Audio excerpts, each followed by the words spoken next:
Welcome back, ladies and gentlemen. Welcome back to the Real Music Observer. I am Dave, observing real music in real time. Pointing at you again. For real people just like you and me. I'm pointing too quick. I have to stop that. The Eagles. What's going on with the Eagles? Okay, now I ranked their performance at Classic East at number 3. Classic West, I think they were the second best band out there. Earth, Wind, and Fire, by the way, won both on the East Coast and the West Coast. Wasn't even close. They're the only band that sounded coherent, who had lead vocals that sounded somewhat like the original, and whose guys haven't aged so much that you worry that they're not going to be able to complete a song. Guys with energy. And even though you could say when you see Earth, Wind, and Fire, you want to throw a penalty flag for, like, too many men on the field, I think it's just, hey, you've got one badass band that just hasn't lost a step, and go EWF. I had to do just an EWF video, but, I give them a lot of praise and kudos. But this is supposed to be about the Eagles because, again, they are the quintessential American rock band. It's the Eagles, Beach Boys, Chicago, Journey, maybe not necessarily in that order, and then people might have other choices in there, but for the most part, those are the biggies.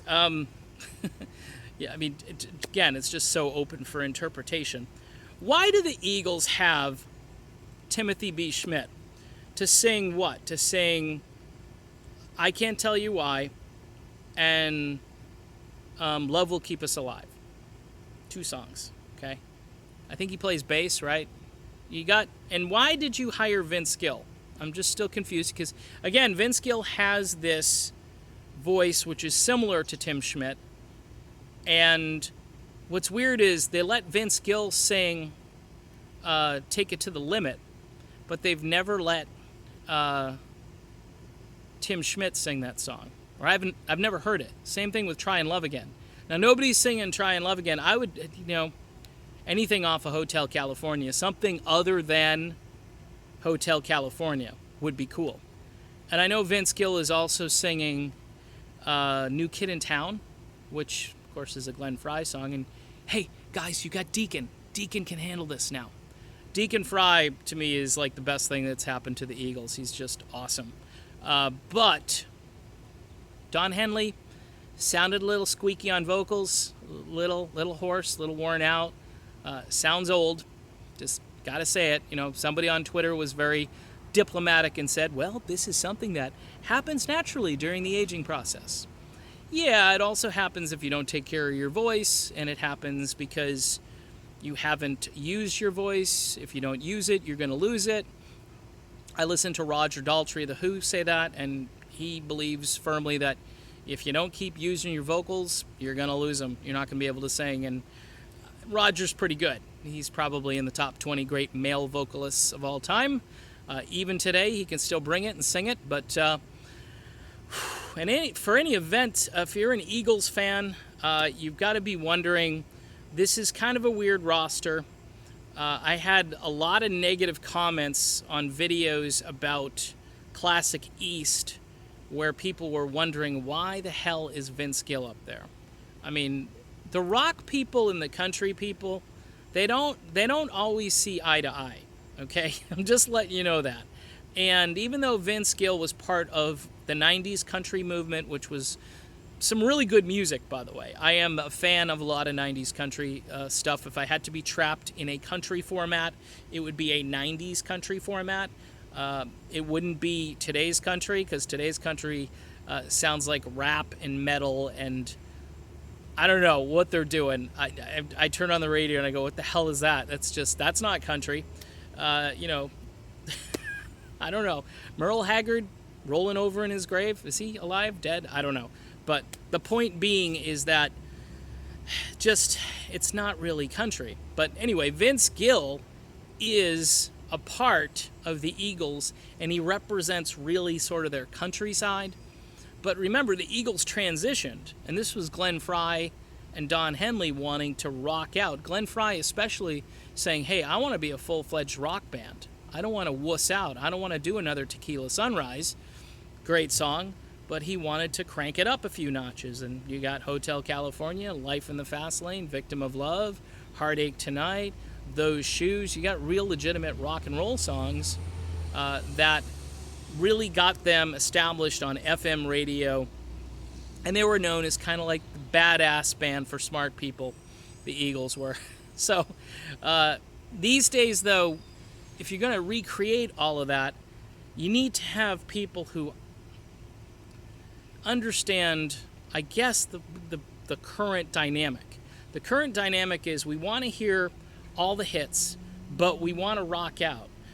We don't want replacement voices that don't mimic the original vocals. That's a given too, but this was kind of a weird choice. The Deacon Fry choice, though, home run. I have praised Don Henley for that idea, and Deacon just hitting it out of the park and doing just a spectacular job on vocals, and kudos to the Eagles for doing that.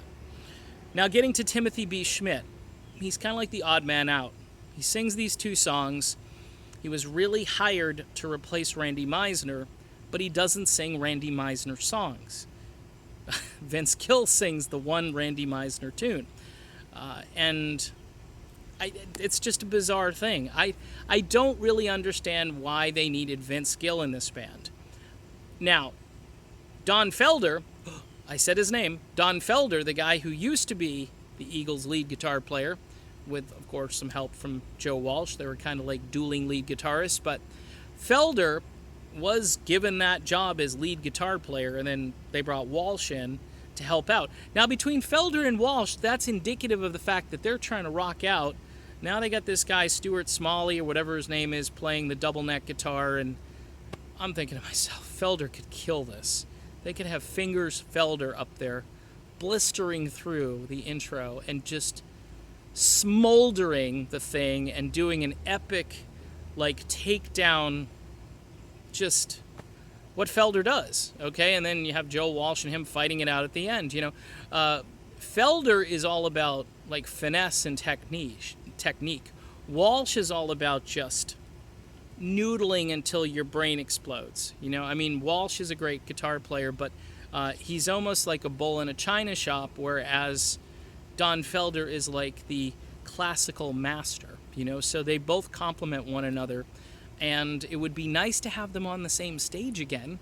And it's just, to me, it's really about keeping the band alive and keeping the money flowing in. Of course, they added Classic Northwest, which is just the Eagles and the Doobie Brothers, and that's going to be a good show because the Doobies are still great. They finished number 2 on my list for Classic East.